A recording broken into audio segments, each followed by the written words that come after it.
if your lordships and your leaderships grant me latitude, let me start by characterizing the pleadings before you. You will note, number one, that the pleadings before you suffer from lack of focus and particularity. Number two, you will note that if one was a legal Puritan, the main affidavit by the Honorable Raila Amolo Odinga is actually a defective affidavit. My learned teacher, Feroz Naroji, is here. You cannot start an affidavit with "we." I'm simply characterizing that affidavit. Number two, you will note that the affidavits offend Order 19, Rule 1 of the Civil Procedure Rules.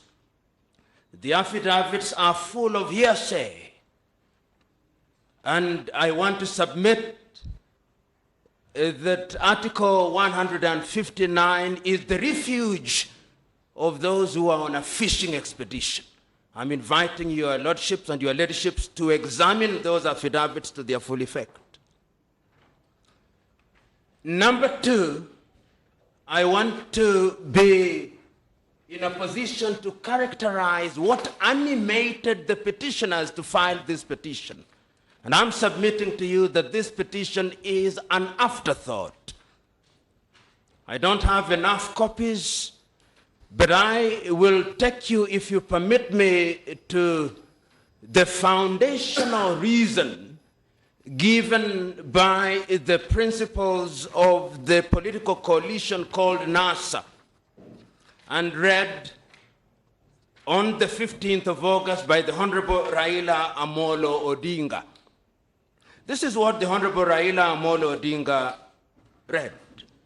We had said we will not go to court, but with the raid on civil society and determination to silence all voices that could redress legal, like AFRICOG and Kenya human rights, we have now decided to move to court. But the pièce de résistance is this.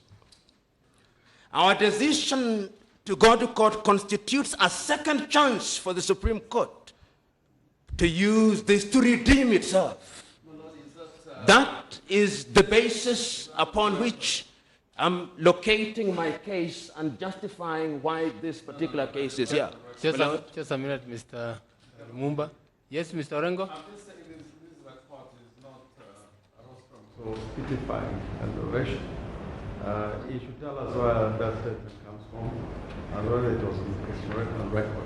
My Lord, this is a statement that is in the public domain. If it's not on record, then it can't be part of it. Mr. Orengo, you will notice that we have been very, very patient.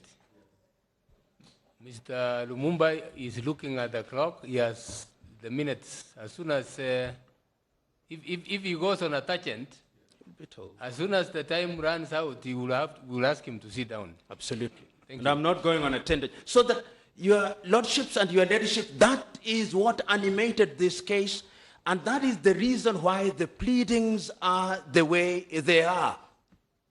And if you look at the submission that have been made, the first submission is made by the Honorable James Orengo. And the Honorable James Orengo refers you to Article 1 of the Constitution in response. He says that this petition is essentially a petition of the people of Kenya. We are submitting to you that this is a petition by two petitioners about an electoral result. And that therefore, when you are looking at this petition, the question to ask is whether your petitioners have satisfied the requirements of the law in proving their case. And we have demonstrated, the submissions have been made to demonstrate very clearly that there is no case that has been proven.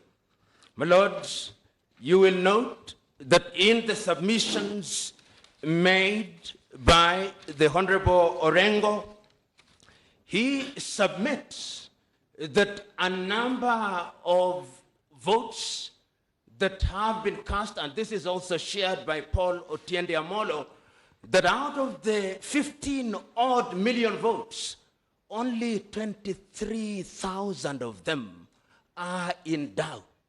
My Lord, the maxim of law used to be de minimis non curat lex. Professor Juang taught me that, and he'll remember. Of small things, the law knows no cure. And I'm submitting to us that what we have here are petty grievances, administrative errors, and no court in the world has ever nullified a presidential election on the basis of what falls under the de minimis rule. The second presentation made to you is through the submission of my good friend Otiende Amolo, who brings to the table what he calls numerical and non-numerical issues. And Otiende, in his submission, says that this court should only focus on what he describes as the substantive. In other words, numbers do not matter in an election. My lords and your ladyship, what then matters in an election? What matters in an election is that individuals come and vote, and those votes are counted, and the voice, the will of the people is expressed in that way. My lord, I refer you to Article 86 of the Constitution, which says that at every election, the Independent Electoral Commission shall ensure that whatever voting method is used, the system is simple, accurate, verifiable. I'll not address you on those details. My good friend Otiende went into characterizing those. Who must verify? In whose eyes must they be simple? Madame CJ, as he then was in the case of Stanley Munga Githunguri, said, the test is the man in the Pangani bus, the ordinary man. What you are shown here, complete with Pythagoras' theorem, to tell us what the voting went, that is not what the test of the election is. The test is very simple. And we have demonstrated through our affidavits that are on record, which I invite you to look at to their full effect, that the system was simple. And I want to imagine that your lordships and your ladyships walked there yourselves. You are identified. You are given 6 ballots. You marked your preferred candidate. That is how simple it was. It does not require Pythagoras' theorem. My lord, after the Otiende had talked about given us the Pythagoras theorem, we had Okongo Omogeni's submissions. And Okongo Omogeni is my very good friend, and I love the submissions. They were in the nature of asking you to make prescriptions for law reform. That is not what you are here to do, and your lordship was very correct in telling him that that is at a forum to which he will belong after he's sworn in. In other words, what is before you is the determination of this petition on the basis of the prescription of the law, not on the basis of law reform issues. My good friend Mutaha Kangu was even more interesting and amusing.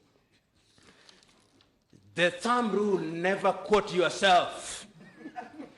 Mutaha Kangu, in his submission, quoted his book, quoted the writings of Waikwa. Those are opinions of individuals. Those are not things that should guide this court.